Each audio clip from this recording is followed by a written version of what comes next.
they set up, but they also lent some of their talent to us here today. So for the next panel coming up, you guys know them from SNY. Up first, most of the pre and post game. Ladies and gentlemen, Gary Apple. Yeah.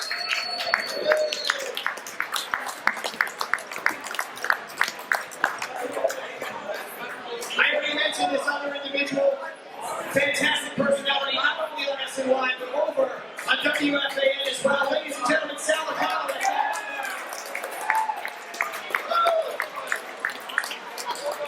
And last, but certainly not least, former GM of your New York Mets. Ladies and gentlemen, Omar Minaya.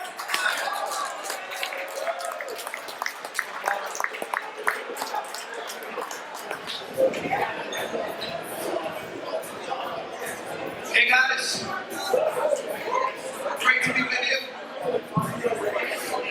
So we're gonna do sort of a hot stone show that we would do on television, but we're gonna do it right here today.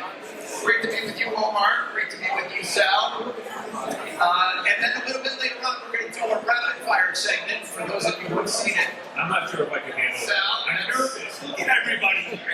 Nervous in the crowd like no, you can't. You can. So we'll get some of you guys to go head to head with Sal in the segment we call Rapid Fire. Certainly a treat to have Omar here. Does work with us on SNY and former general manager of the New York Mets. Let's get it going, guys. Let's go. Because this is a really important offseason. And then let's begin right there with you, Omar. And when you look at this offseason, how much work needs to be done as you see this Mets team? Well, right now, a lot of work needs to be done. As you know, presently the way the front office is structured, they're just looking for either president or general manager, which is kind of, it starts there with that kind of leadership. You're also looking at a full staff, a former manager. You don't have a manager, you have one coach. So, it's very important, and as we speak right now, there are actions going. There's teams talking to teams talking to players. But I'm confident that, once you get that lead person in place, and some of the staff, some of the work is already being done by some of the people that are there. The key thing is going to be, once you lock in that leadership guy, whoever that person is, information given to him about what's been done. And I think it's fair to say that when you look at the team, you've got some decisions because you've got some guys that are not going to come back, some free agents and part free agents, whether it's a group of guys, Syndergaard from my party, I think is going to take the qualifying offer.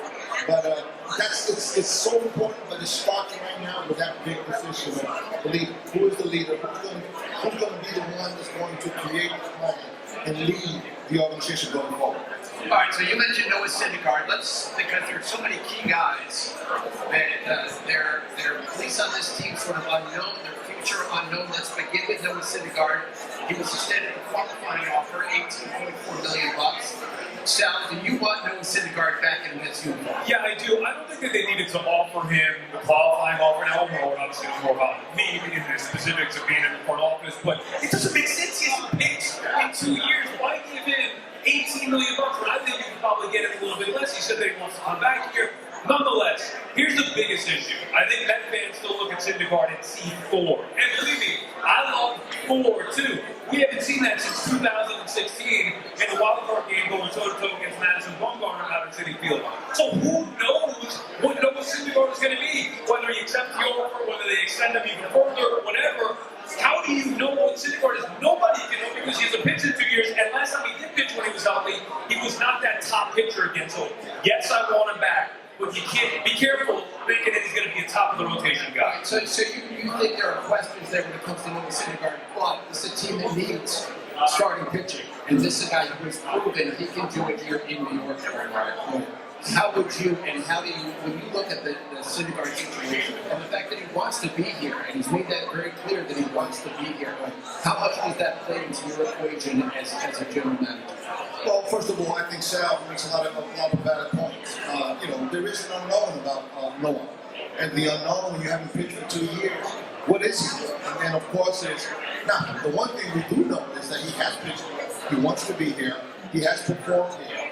But the question that I think, and this is why I think the front office decided to offer offer him is that if you don't have him, who is it that you're out there? So it's very important to understand that. What are the options?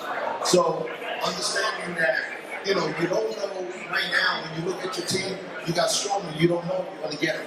So to me, I think it's more of a safety, and the question is, it's a risk because it's a one-year deal. But I just think that the numbers, when you look at the starters that are out there, and really you don't have nobody coming up from another league, and you can say, okay, I'm going to replace him. This guy's going to do that. That's not the case right now. So that's why I think they did it. And they talk about, you know, Aldous has made a point to talk about pitching. We need pitching. I think they need to go the other way. They need line up. But they have some guys that are coming back. You're right. They want more depth. They want to take. There is a chance that it could be the top of the rotation guy. And you're not getting that for $18 million to your point. Also, the Mets are not going to sign somebody that's a free agent that would attach who's in the draft pick. So take those guys off the list. Verlander, I know you brought up. They are not doing that. And by the way, as much as I devalue the draft pick, they shouldn't do that because for them to be the 14th pick overall, you can't do that. So there is then more value in bringing back Syndergaard over here. I get it. I just think that $18 million is a little. All right, and then there's Mike Conforto, and he rejected the qualifying offer. And by rejecting that, I think he pretty much made it very clear, to me anyway, his days as a Met are over. Do you see a way in which he could return to the Mets next season? Well, I see a way that he can return. First of all, I think Mike Conforto, you're talking about a guy who's an homegrown guy, who's a great player, got well respected in the clubhouse. Really, and look, he's left-handed bat. I think he's a plus defensive player, plus arm. I think he's a really good player. I do believe he didn't have the year that was expected of him. He started off because of slump, and second of all because he got hurt. I do believe there's a market for him out there, and the question is going to be, is that market going to be how long, how many years? Well, he can come back, play 1 year. If he has 1 year, the way the rules are, you can't get a qualifying offer for the second time, so that plays into him being a full free agent next year. But based upon what I'm hearing from the agent, and the agent has a pretty good agent from Scott Boras, who understands the market, knows how to promote these players, my gut feel is, based upon all the information in front of me, that he's going to have a pretty good payday out front, and he's going to say, do I take a 1 year risk coming back to New York, or do I get a good payday, maybe not a payday that I feel like deserve? And players tend to go for the larger amount of money than for the 1 year deal. I have two questions for you on this. What do you think? You're talking 6 years, over $100 million? Is that what somebody's going to pay Mike Conforto? Well, all I can tell you is, knowing Scott's going to look at last year, and he's going to say, okay, who was the guy from Houston last year that went to Toronto? Springer. George Springer. He's going to look at Springer and say, okay, Springer was 31 years old. He's going to look at bulk. When you hear the word bulk, they're going to look at long-term service. He's going to look at that contract and say, my guy is that guy. And the other thing is, you got to understand, based upon what we're hearing, there's a lot of teams that want to spend that. So each year is different, but he's going to be looking at that contract. And then he's going to look. Then maybe the bigger question would be, because look, we've all watched Conforto. I loved Conforto in 2015. Coming up, I wanted the Mets to bring him up. They waited forever. They finally do, and he made a difference in that lineup. He was clutch in the postseason. And then he had some spurts. He had one good half of the season, one second half of the season was good. Never. He had a good pandemic short year. He never, from start to finish of the season, had the full season that we expected him to see. So how do you evaluate him? I think you can evaluate the fact that he's come up big in big situations. I understand that he's freaky, but he's somebody who wanted to play the rest of his career here in New York City. Listen, he had 300 hitters, he's hitting 250 sacks out of a ton. You can say he should be a 300 hitter, but you are what your baseball card says that you are. And so the hitter that he is, the player that he is, he's turned into a much better defensive outfielder than I think anybody's a plus defender. He's a plus defender. And I'm a talented evaluator. I'm a scout, so when I look at things in pluses and minuses. So I'm looking at a guy who's a left-handed hitter, plus power, plus fielder, plus arm, plus person. There's a lot of pluses. Right. Now, don't get me wrong. He doesn't put it together in 7 years. If he hasn't put it together for 1 year, what makes you think he won't move forward? Well, because the truth of the matter is this game, put it this way, putting it together every year is not easy. Right. Well, that's what makes the legend, right? Consistency. And that's why I love Marcus Stroman. because Strowman is that. Yeah, you love Strowman. I mean, all right. Because he's consistent. Yes. You know what you're getting every fifth day from him, one way or another. He's going to give you 5, 6 innings, 2 to 3 runs. All right, so you mentioned Strowman. Are you giving Strowman the long-term deal that he's looking for? Well, I think it depends. I mean, what type of deal is he going to get? Is somebody going to pay him like an ace? Well, the Mets don't need that because they have. Yes, I think somebody is going to give him 5 years. 120? 120. Yes, I think somebody's going to give him that. Are you giving him that? Probably not, because I think I would rather Chris Bryant, Javi Baez, Starling Marte, and I mean all of them. I'm not talking one or the other. They need all of them. Than spend more on a starting pitcher. I'd rather fill out the rotation with cheaper options. What about you, Omar? Well, I think back to what we were talking about before about Syndergaard. Listen, the thing about pitching is that, let's be honest, and I say this because all of us have been Mets fans our whole life. And every time we get to the playoff, every time we win a World Series, what has been a constant when you go back from 1969, all the years, Mets win on pitching. Let's not kid ourselves. We are pitching driven. We've been pitching driven, whether it was the 2015 team. So to me, that's how we got screwed in 06, by the way. The pitching got hurt right before the postseason with a loaded lineup that you built, which was, by the way, the last real lineup that this team has had that you built, and they didn't have to pick it. Is this the impression? Is this after a real lineup? Delgado, Beltran, Wright, Reyes, and it goes on into the final six. But that's not the lineup in 2015. So now what do you get? Boomer I'm not comparing it. I'm not comparing it. Sometimes there's magic, there's chemistry. Sometimes that is enough. Look at what happened to the Giants this year. When you look at the Giants, nobody predicted the Giants to be where they were. Sometimes the pieces fit, there's chemistry, and it works. Yeah, now listen, I think it's fair to say that, and as I'm preaching pitching to win in New York, I think the game has changed some. So I think we just saw the past World Series where we have relievers starting. Now, don't get me wrong, I still think that the Dodgers are not, I thought when you have a 20-game winner, I'm not totally sold on this idea of starters starting big games. So I still believe it's 162. You got to play 162, and you got to have starting pitching to win. For me, now we can go into debate as far as when it gets to the playoff how it is. The game has changed some. But I just still, power pitching wins. And I think we've seen it over the years, whether it was the Braves and the Mets. For me, in that ballpark, especially in that ballpark, you need to have power pitching. And so on Strowman, you really have to always, for me, the Dodgers, and I agree with you, Sal, I do believe offense is huge. But I think it's easier to acquire offense than it is to acquire pitching. Well, I want to say this. I think it became very apparent this year when you talk about the importance of pitching and starting pitching. The Mets were in first place when Jacob DeGrom went down. And the significance of losing that one player and the trickle-down effect. Now, I'm not saying they would have won the division if he had stayed healthy, but they might have won the division if he had stayed healthy. That's one pitcher. That's one dominant starting pitcher.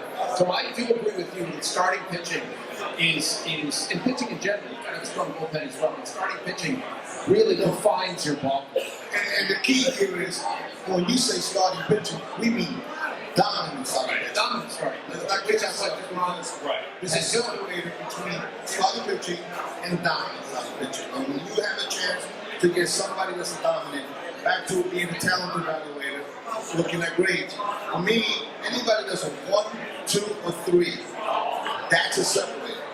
4 and 5, those guys come and go. Right. Those are starters. But if you are categorized as a 1, 2, or 3, and one gets you that category, probably gives you a category that you post, and you go to take the ball 25 to 30 times, and you're keeping your team to the game. That's a 1, 2, or 3. Strowman is in that area. Which is why I like him, because I think you can pencil him in as a legitimate, at worst, number 3. You don't have to worry about it. Yes. Every fifth day, Yes. he builds his position, consistent, keeps himself in good shape, great athleticism, all the above, and you have DeGrom at number 1. So there's when All right, you so say that's my question about. Go ahead. He's a local guy too. He's a Long Island guy. For me, guys that are homegrown or guys that are local, for me, you pay an extra price because me being a Queens guy, I just like guys, homegrown guys, because they know how to handle. It's not easy to handle in New York, and those guys is a price for that. Homegrown guys should get paid. we can see that with the door. Yeah. Yes. All right, so I want to ask you, because we speak about DeGrom at the top of the rotation. Listen, here's an unknown factor when it comes to Jacob DeGrom for 2022. Is he going to break down again? Will he be the same dominant pitcher? Will he stay on the mound? Does that concern you, Sal, when you're looking ahead to next season? No, because I don't think you can sit here and say, well, if he's hurt, they're screwed. It's over. There's no way you can replace Jacob DeGrom. He is the best in the country. That is true. You can't replace him, but you can look to your offseason to say we need to build this sort of depth so we can survive this But how if he doesn't make early starts. How do you possibly replace? You know, the way they maybe thought about doing it at the deadline this past season was to go in and get Scherzer. Scherzer obviously didn't want to come to Europe. That was off the table, not even an option for them, even if they did want to do it. How do you replace Jacob DeGrom? Those guys are premium, as Omar was saying. The top of the rotation guys are so valuable. Getting back to your point, when you went and made that move. So, to me, it starts with that. The Yankees, forever, they needed Garrett Cole. You know, until they got him, it was who's their pitching. So it starts with having that ace. The Mets have that. Can he stay healthy? Who the hell knows? Who knows with any pitcher? I mean, the Rays were killing him with Gladstone last year. We just don't know. But as long as they have that guy and they say he's healthy, I believe DeGrom will be okay. I have to think, like Sal said, you got to think positive. You can't go into thinking negative. But to your point, it still gets back to, I think we all agree, it's back to we have to have ace. We have to have a frontline guy. Because the moment DeGrom is not there, it just takes away pressure. What happens? Those losing streaks, we don't have them no more. And this sometimes it's a domino effect. Confidence on guys. Ronnie Long was just here before. He was part of that team. And they have Dwight Gooden, and Ryan guys. It becomes a competition with those guys, but you gotta have that face. You know, we were fortunate enough to have Thompson, a franchise. That's the guy. We have a guy who's the GOAT. For me, Jacob DeGrom is probably, and I say this, in the stretch that we've seen the past 2 years, I have never seen that stretch with nobody. I thought Pedro was dominant in Boston. But what I think we as fans, as Mets fans, what we've seen the past 2 or 3 years is probably as good or as good as it's seen. I remember seeing. Who drafted that guy anyway? Well, You remember who did that? Jimmy Scott. It couldn't be that smart. We took him in the 9th round, so we wasn't doing that smart. Okay. All right, so let's hit a couple of guys here who are important this offseason and whether the Mets should bring them back.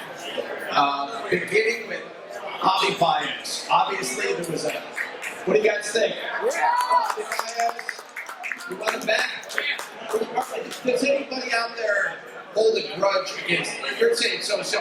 Does anybody have a problem with what happened during the season with Javi Baez that lingers with you? I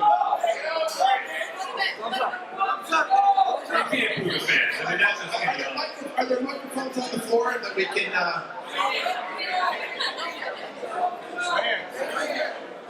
Okay, if you want to step up, weigh in on Javi Baez. Who wants Javi Baez? We're taking calls now. Who doesn't want Javi Baez back? Speak now. Come tell us why you don't want Javi Baez back. Come on, you gotta come up to the microphone.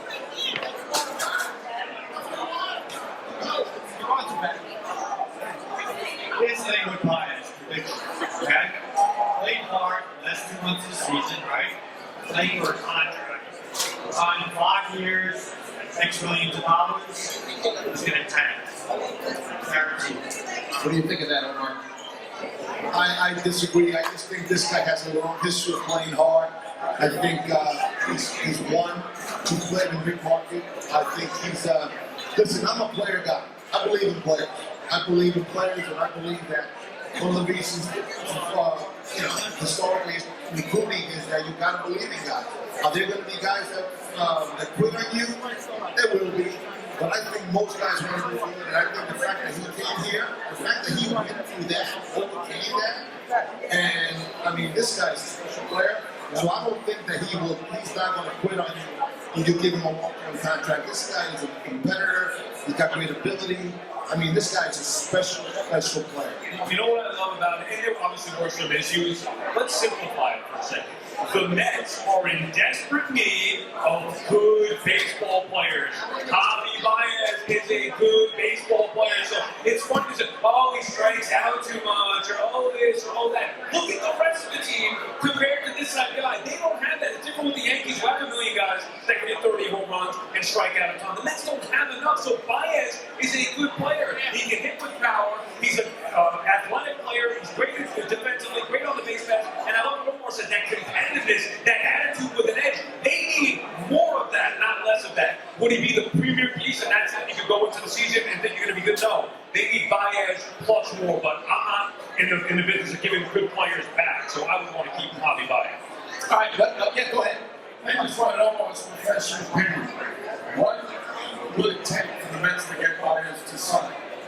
Well, I'm not his agent, so I don't mean to disrespect. I'm not his agent. I don't know what it takes.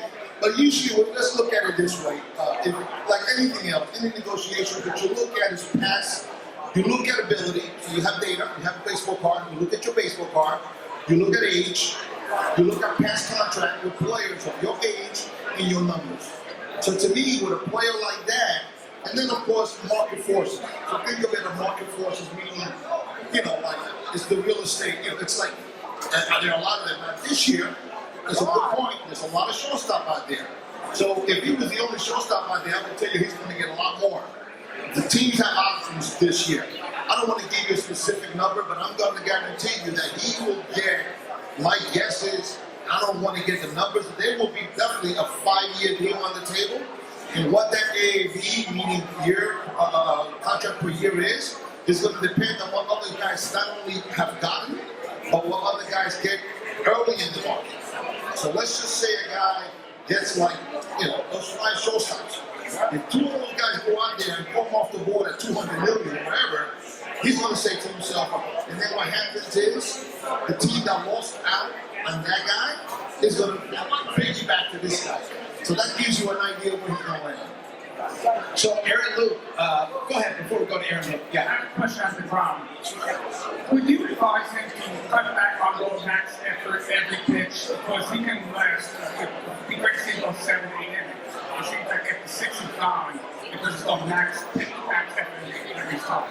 What's your advice on that? Right. Is it? Well, I should say not is it, but how difficult is it to try and change a guy who's had the success that he's had doing it the way that he's doing it? So in which case is this other way? DeGrom. So Max effort. Max effort on DeGrom, you try to scale him back a little bit, not have him throw 102. Yeah, you can't do that. Because what happens is when you start, as soon as a basketball player, and I tell them, you can't think and shoot. It's like a hitter. You can't hit it. You can't think and hit. And what happens is once you start scaling back, you start decelerating, your body starts to decelerate, you get injuries that way. You just can't, it's like, it's have to be natural. Now I understand what you're saying. You don't scale back, and you got to try to find a way maybe you don't have to throw that fastball, that 4-seam fastball, or extend that fastball. You can find other ways to get guys out for longevity. But that takes time. But what you don't want to do is a guy tell, don't throw as hard. Don't do that, because then you're going to get hurt. And that goes to all the kids that are here. If you have a kid, be natural, let it all out, be aggressive, let your body be natural, but don't do things that go against your body because you can get hurt. Because there's no specific answer to prevent injury. If there was, you guys would have figured it out already. It doesn't matter if he can throw hard or this or that. We've heard about less innings or less breaking stuff, and now it's about less power stuff. Just let him. He's got to be Jacob DeGrom. Otherwise, there's no point in having Jacob DeGrom. Right. All right. So let's turn to Aaron Luke for a moment here. He was. I just told him, Right. it didn't mean sound on radio. There's no way I can dial this back. Well, talk about it. You got to be what they want. Let me say, when I come home from the post-game show, sometimes it sounds on the radio. Very entertaining. I know. You can't doubt that. Yeah. Very entertaining. So, Sal, what about Aaron Luke? He had a tremendous season out of the bullpen. A lot of reports, John Haynes reporting that the Phillies are interested, other teams are interested. Are you giving him 2 years? If it's 2 years, $10 million a year. Because relievers $10 million a year? Yeah. For a reliever? He might get that. I like Aaron Luke, but the problem is that relievers, bullpens in general, so fickle, so Very hard. much so. Would anybody be shocked if Aaron Luke went out there next year and wasn't as dominant as he was this past year? I wouldn't. So I just think the Mets have bigger issues. Also, bullpens can be built in season. You can go into the season having a certain allotment of arms of what you think is going to happen, but you can also build that in the middle of the year. So I would put a premium on spending the money on the lineup, adding depth in that rotation. I would not, just because Luke was great last year, go out and extend him. All right, so you're fine if he goes to the Phillies. For that. If the Phillies pay him, you'd be fine with that? I'm fine with that. Yeah, you can be I fine. want Aaron Luke back in the bullpen next year. Personally, I want Luke back in the bullpen next year. I would like him too. Listen, I think when you build a team, first of all, you don't build a team on who's going after them. That's okay. So the Phillies go out there. I think Sal's 100% right. And you're talking to a guy who has made a lot of mistakes. It's a general manager over the years. I've made mistakes in bullpen. Believe me. And bullpens are hot and cold. Freaking Dwayne R. Sanchez. And I'm telling you, so I can tell you that, you learn over the years. And I paid for bullpen. Ideally, you want to have your bullpen. And I also, like you said, is you want to be able, it's just that it's hot and cold. Bullpens are hot and cold. Now, that being said, look, your competition's going to give it that. Now, do I want them back? No doubt. But there is a number. And then when you build a team, you have to have a strategy and a philosophy and stick with it. You can't react to other market forces, because if you do, then you're going to be all over the place. What about reacting just to the fact that he had such a great season? And I understand the bullpens are fickle. They go up and down. But if you have a guy who has produced in this city the way he has, said he wants to come back here, do you not make every effort to try to get him There's no back doubt. here? When I say no doubt, when I heard the number, whether it's if somebody wants to, Philly was to offer him $10 million for about $50 million, will you react to that or no? Well, no, not going to give him $50 million. But I'm saying. But if he can get 2 years and $20 million, You do everything possible to get back. If that's the going rate, whatever, that's fine. It's not like I want Aaron Luke to go elsewhere, but I just don't look at that as a priority. you don't think it's a priority. No, because I'd be willing to bet that he doesn't have a year like he had last year ever again. So he's been a very good reliever in this league. I like Luke. Yeah, very good. Solid. The guy's an all-star, right? At City Field, I believe. The year that they played Coastal game at City Field, he was one of those Blue Jay relievers. That was I like Aaron Luke, but I would not be paying for what he did. I would look to project moving forward. Gary made a huge point, which is, for me, performing in New York in the bullpen, I'll tell you what, you have to, Yes. you pay extra for that. And we've seen the issues Diaz has had at times, right? The adjustment that Diaz You had. pay extra for that. You know what I'm saying? Why is that, Omar, when it comes to relievers, back-end relievers, closers in New York? Why is it so difficult? It's difficult because, look, I think New York is a passionate fan base. It's a very passionate fan base. And, I think that people, look, when you come to New York, you don't expect there's going to be pressure. Why is the pressure? Because the fans and you guys care. You care. You love this team. You root for this team. You may hate us, you may hate that reliever today, but you don't know who can know them. You know what I'm saying? And then you come into an environment, let's be honest, we've had a lot of history as an organization. So when you come in here, it's the players, they feel your passion. You feel that passion. You go to other places, you mentioned it here, you feel it, you hear it. So it's a little different here. And that's why that extra pressure. I always say as a general manager, my God, the last 4 years were like the worst moment as a general manager. Please get this guy out. Please. I'm going to unleash the beast right now because I'm going to mention the name again, Edwin Diaz. No. And I'm going to unleash Sal Licata. I was not coming here under the. I understand, but he had a pretty good season this year, Sal. Yeah. Are you okay with him coming back next year as the closer? Similar to what I just said about Aaron Luke, I am, because I don't think that it's make or break at this point where you're building it. Now, I don't love Diaz, I don't trust him. However, Sal, many nights on the radio, yeah.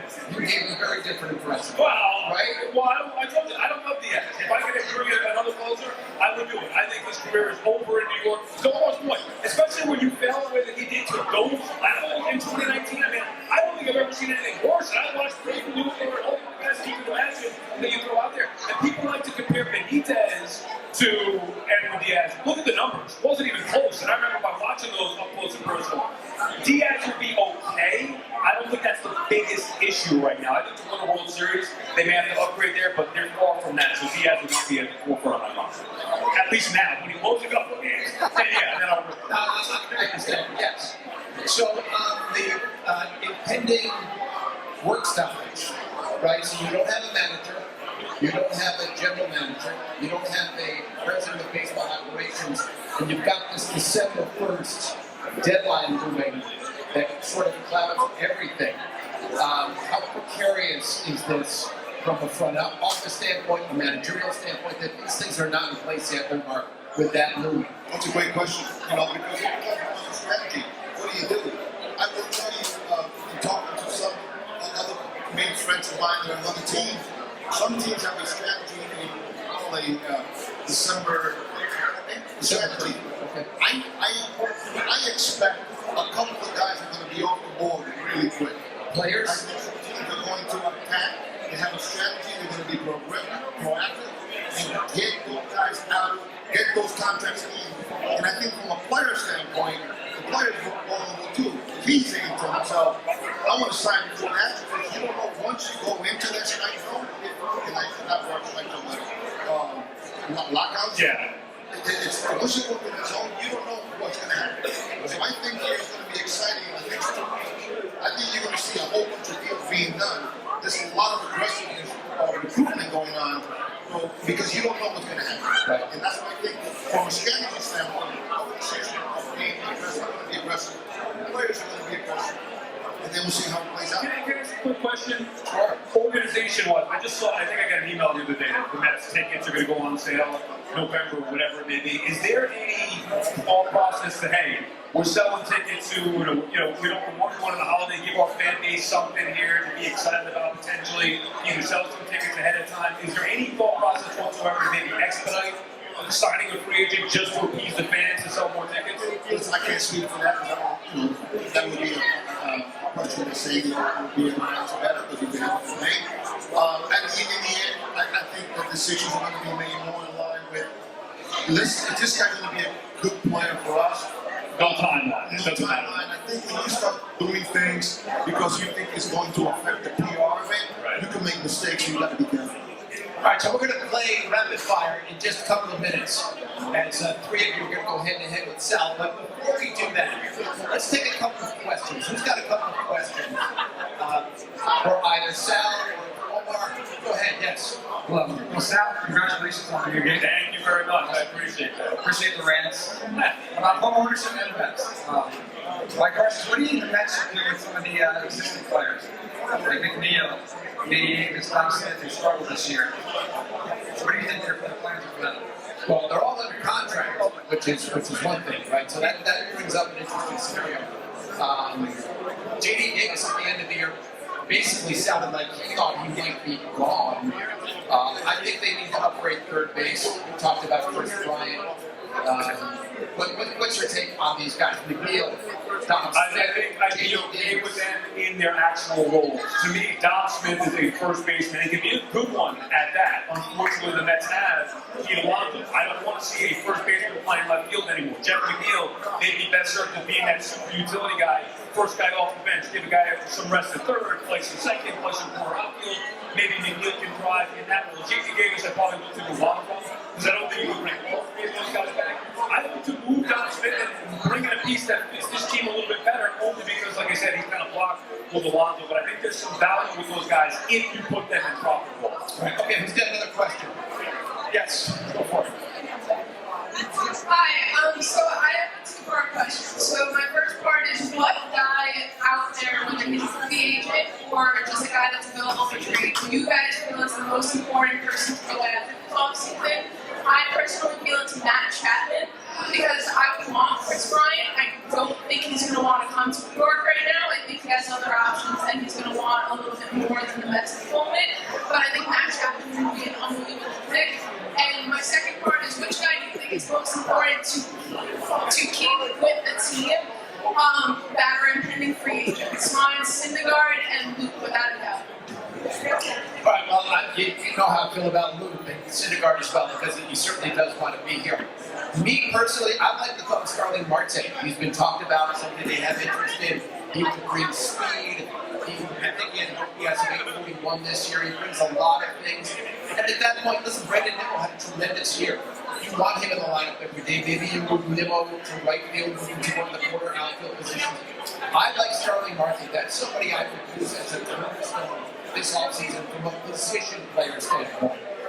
First of all, I think the name of champion is a great name. Yeah, I think it's a very good name. The thing about the champion is that you're going to have to give a player to get him. When the free agent, Ryan is a free agent, but that's a very, very good name. As far as guys that are out there, internally for me, I think the guy you want to keep is Baez. But I also, if he's a free agent that's out there, that, not a Met, I think Marte is a great name because the bottom line is you put Nemo in the position that he should be in left field, and Marte is the kind of player. And plus, he also, I just feel the team needs to be more athletic. I love athletic teams. Remember, you guys remember my team? We had Beltran, Cameron, and Eddie Chavez in the outfield, and Carlos Gomez. I love athletes. I love speed. When they look to me to win, you got to be athletic, and that's Eddie Marte here.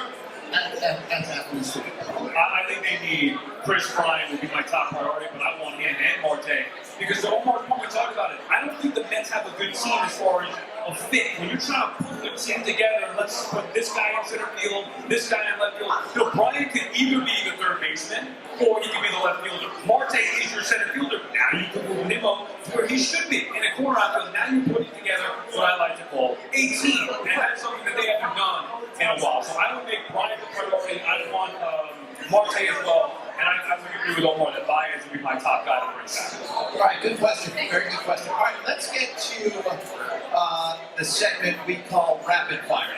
Right now, the way this is going to sound, this is your baby right here. I'm terrible at this. A lot of pressure. The way we play this here, we throw out a topic, and then Sal and I see I see our first contestant, Patchman. What's going on, Gary? How are you? Nice to meet you. Yes. Love the jacket. So, Why do they call you Patchman? there's a nickname. All right, so I'll throw out a topic, and then Sal and whoever finishes Patchman first. I'm going to go back and forth. They'll name players in the category until one of them repeats a player or can't come up with a player. Okay? You played this before, correct? There's a little grudge match. Sal beat me 2 years ago. Okay. All right, You're coming for it. All right, so here's our first category. Top 30 starting pitchers in Mets history when it comes to games started. Top 30 Mets history, games started. And Pats fans, since you're the away player, we'll start with you. Here we go. Tom Seaver. Jerry Kuzman.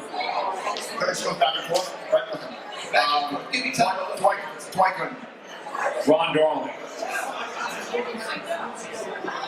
Al London. Jacob DeGrom. It just 30 games started in a career, not in a season. Most games started in a career. Oh, in a career. In a career, yes. No season. Correct. Sid Fernandez. Correct.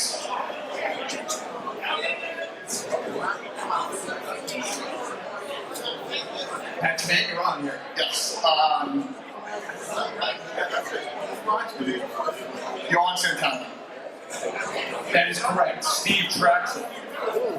Yes. Ron Garland. Already said. Patchman, that's an act. Patchman already said. Yes! Thank you for playing. Nicely done, Sal. There's your party again, Patchman. It's already been, honestly, I blanked out when I was 17, and I was like, oh my god, It's harder than you think. So I was like, Sal, you're an idiot. You should have named that. But when you're actually doing it, as you see now, good job, though. All right, Patchman, next year, we're back for Sal again. Eventually I gotta win. Can I get you to sign the ball real quick? Yeah.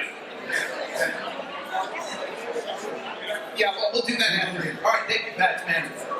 All right, here we go. Who's our next contestant? Hi, Susan. Hi, Sal. You wake me up every morning. Sorry for yelling. I appreciate you listening. No, I think it's great. I think it's great. How are you, Susan? Fine, and you? Very nice to see you. Here we go. Our next category: Mets who homered during this past season, the 2021 season. Mets who homered this past season.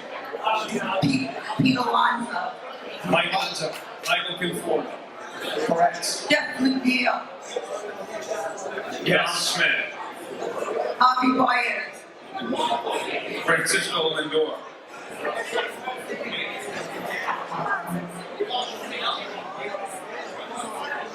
Brandon Nimmo, James McCann.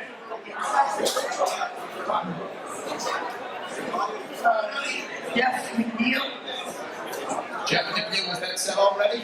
Thank you, Bob. That was said already. Susan, you did a very nice job. Let's hear it. Very nice job, Susan. Good job, Susan. I might have been out. She didn't say All that. right, Sal, you are. Blank right there. Yeah, no, you're off and going here. And my first thought was, did Andy Benson hit a home run last year? I don't know. No, it was not a home run rush. All right, who's up next? Sam Maxwell. Sam? Yes, Sam Maxwell. Hey, Sam, how are you? What's going on? Are you ready for Sal? I think so. All right, here we go. Next. Yes, Sam. You've got a cherry gallery next Sam. All right, top 30 Mets home run leaders from 2000 to now, over the course of the last 21 years. Top 30. Top 30 Mets home run leaders over the last 21 years. Well, I'll start with Pete Alonso. Pete Alonso, correct. Carlos Beltran, thank you, Omar. Yes. Scott Harrison. That is incorrect. All right. Carlos I Beltran. thought, it's harder like, than you think. There's a lot of pressure there. Don't I'm going to get only guy right. Yeah, only guys Omar brought in. Like the odds. The odds is definitely right. Yeah, there was a guy named Piazza. Who was a guy named Piazza that was? You know what's weird though? You would think like, oh wow, this has to be a great player, but a lot of times it's not because you look at the list. Who else are they? Give me like an unlikely name that's on there. Unlikely name. We've got Neil Walker. no, that's exactly right. In the last 21 years, who the hell would Neil Walker have been on that list? Right. Ramon Castro. Cespedes. Cespedes is on the list. Got a little bit late here, short amount of time, but hit a lot of home runs. All right. We've got, who's with us? Oh, Jake Brown. Jake. He does the podcast for your post the fans. Yes. Gary, I used to get your fancy protein bars when I interned at SNY. It's a healthy chocolate protein. You're like, oh, cafe food, get this. I'm like, what the hell is this? Yes, I know. I'm appreciative. To this day. And Omar was on the podcast in September, and Gary was Sal was my colleague. Yeah. Let's just say congrats to Sal Licata, full-time at WFA. Interned there in 2003, he's been part-time forever, so congrats to you, Sal. Proud of you. Yes. And he'll continue with us at SNY. 18 years I was doing stuff over there. Too long, yeah, right. All right, I think you're the last one here, so let's. That's the last. Uh-oh. All right, so I've got two choices here. You know, I'm going to give you the choice on which category, okay? It's either Mets pitchers who won a game in 2021 or top 30 most relief appearances in Mets history. Ooh. Your choice. That's a tough one. Let's go most relief appearance. What year again now? No, so this is top 30 most relief appearances in Mets history. Okay. Okay, who's made the most relief appearances? The top 30 on that list, and it's a compelling list. All right. All right, John Franco. I'm sorry. John Franco. Correct. Jesse Orozco. Correct. Tuck McGraw. Correct. Roger McDowell. Correct. Armando Benitez.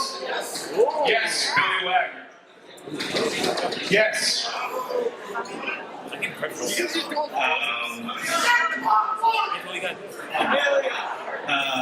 Pedro Feliciano, rest in peace. That's a good one, and certainly rest Gone in too peace. soon. Gone too soon. That was a very sad story. I'll go with Therese Familia. Yes. Three, Jerry's familiar, yes. unfortunately. He was the best one in it. He's had it for a good time today. How many? That's 10? How many? 24. Let's go with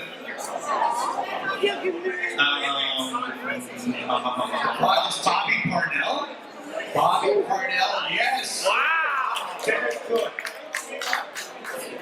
Yes, indeed, Sal. I gotta go on that theme, Turk Wendell.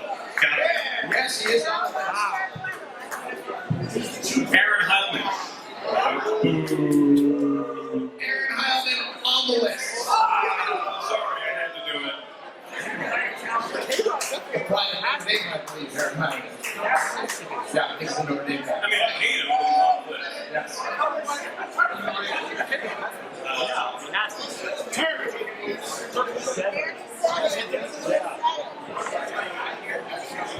Let's go with Clock ticking. Don't be afraid to go first. Francisco Rodriguez. Yes!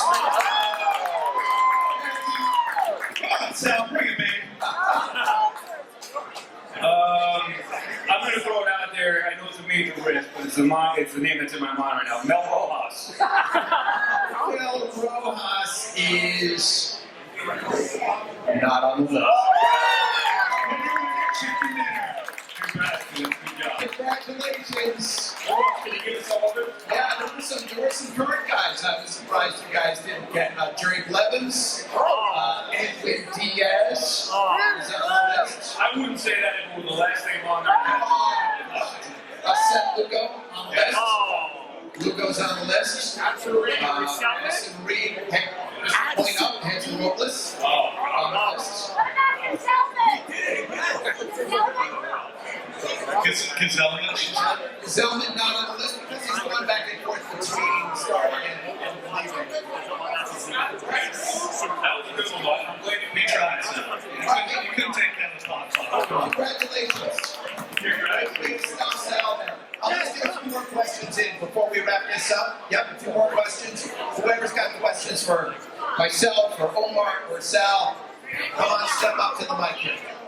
Yes, give us your name. I'm the last name from the great state of New Jersey. Right question. How hard did you try to get us Manny over here? How hard did we try to get Manny? Yeah. We did try. The winter, that 2004 winter meeting, when I first came back from Montreal, I was working on a trade with Theo at the time to get Manny. At that time, I think we were working to get, we had Pedro pretty much locked up, and I was looking for another guy right back, and it came close. It came close. We had agreed to the players, the name of the players. This winter meeting, I think, was in California, and in the end, it's just we were kind of at that time the contract. We were kind of washing some money, so what we call Boston was not really in love with him, and it came close. But in the end, when it was all said and done, it wasn't so much about the players. I think Matsui was in that trade. Remember Matsui in 2004 was okay. Yeah. It was just to even it out. Manny had a great contract. Don't get me wrong. I was a little concerned bringing Manny in here at that time. And at that time we had Cliff Boyd in the left field. We had Cameron in the center. And in the end, I was going to put Manny in the right. Now I think he could have played it. But what happened was, when I looked at it, I said I spun off Manny and spun into Beltran. Because I felt it was a better fit after what I was saying. You know, I looked defense in the outfield, and I thought I was giving up too much defense in the outfield with, you know, the way it was set up for Manny in the right, and I thought it was better to go Cameron in the right, Beltran in center, and then Cliff in left at that time. But we did come wrong. Interesting. All right. Thank you. Yeah. I mean, amazing though, just listening to you about the construction of the team.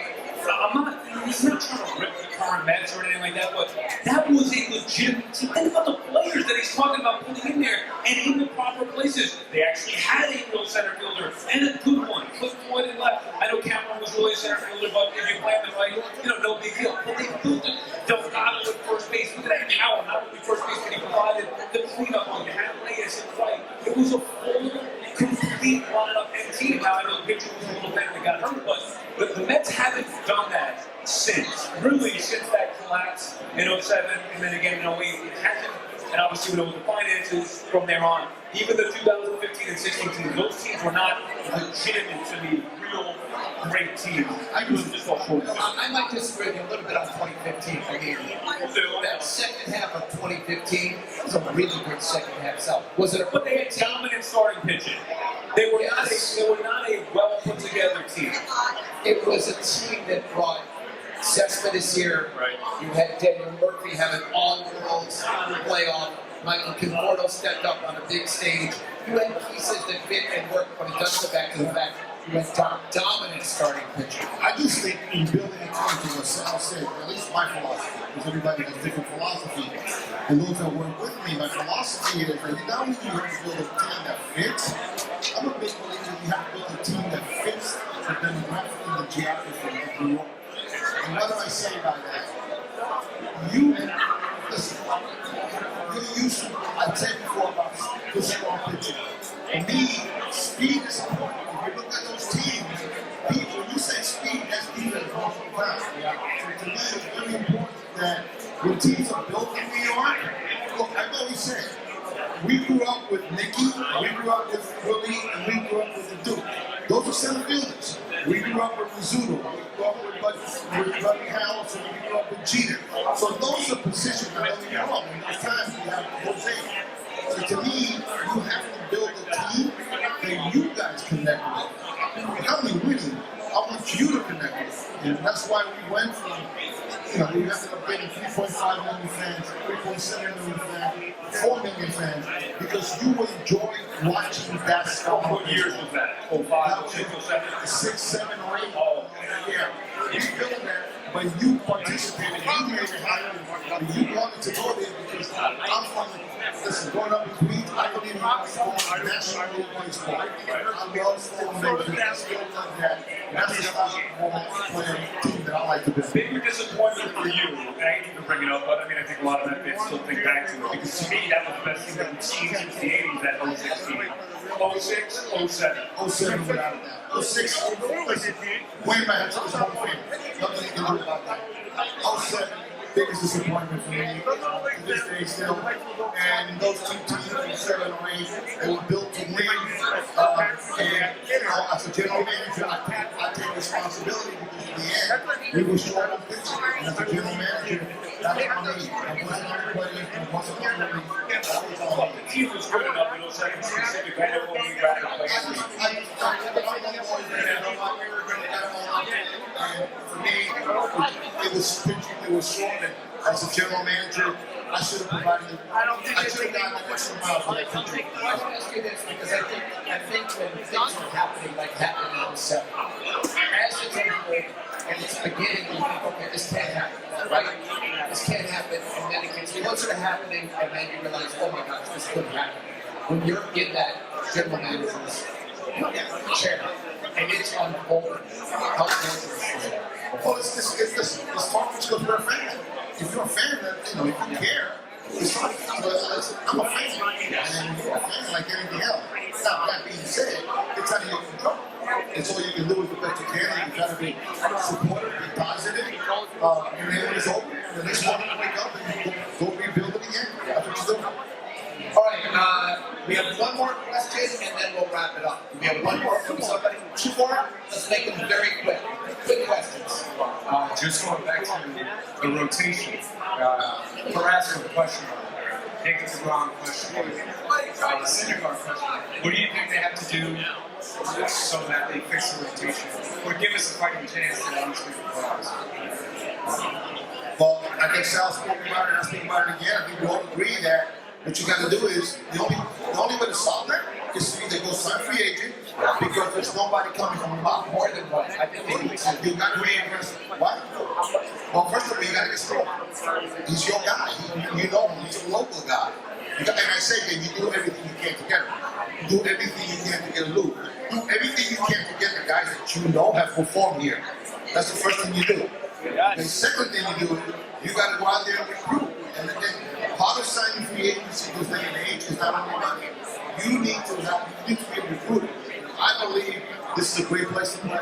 It's a great place to be. but people need to be convinced that you need to recruit them. You need to do a recruiting job to get guys here and be aggressive in that recruitment. All right, let's hit a couple, two more real quick. Afternoon, gentlemen. One question, how much does chemistry matter when signing a free agent? How much does chemistry matter when signing a free agent? Chemistry. I mean, look, when you say chemistry, what does that mean? Like, how do you think he's going to fit? Yeah, how do you think that player will fit? There's a certain amount of Because they talked about not adding certain guys at the deadline to do it, making sure that they fit in the clubhouse, which then you add up, only Gordon Baez, his best buddies from the door. Or if you're looking to sign a free agent, are you looking to, what are you looking to do inside that locker room? Well, yeah, I use the word character matters. Yes. I don't know what that means to some people. You know, the word is good teammate and character. Now, we may not be the best guy in the world, but character matters, and he has to be a good teammate. The one thing is, how do you find that out? Well, you ask people that play with him, and others, you do due diligence on those guys. But to me, the word is he a good teammate? Now, we disagree. We may disagree. He could be, to some people, a bad guy, but you can speak to that, you know? Well, can I speak to that? My bad, can I? So you're one of the best guys. No. Yes. No, seriously, Because you see so many teams over the years, and you've been there, you've been in the clubhouse all the time, you know. Right. I have been in the clubhouse, and I remember years ago, even before I was on the air, behind the scenes, being in the clubhouse, watching you walk around and shake. I was like, oh my God, there's general manager Omar Minaya. And you actually, one time vividly, I remember you walking up to a young Lastings Millage inside State Stadium clubhouse, and I was wondering, like, and he was just, BSing with him, whatever, but it is curious to think, what the general manager going to one of the young players of the team, saying at that time, for me, a young kid who's a fan who's getting into the media, seeing those type of interactions, that's not things that you necessarily hear about. I believe I'm a player guy. I believe in players. I believe in players. And you say this is a team, it's from top to bottom, and people got to connect with you. And I just am a big believer in that hands-on. Wait, I've never seen that since. Not that I've been in there a lot, but I think. and look, I go back to the teams work sometimes without the best talent. And I go back to the Giants this year. The Giants did not have the best Great talent, point. but it worked. The chemistry worked. The makeup of the team. All right, let's get. You had another question. Yes. Are we done? We're finished. One more question. What is your thoughts on the GM search right now? The GM search, I think we're going to cut it right there. Because we don't know the answer. We know it continues.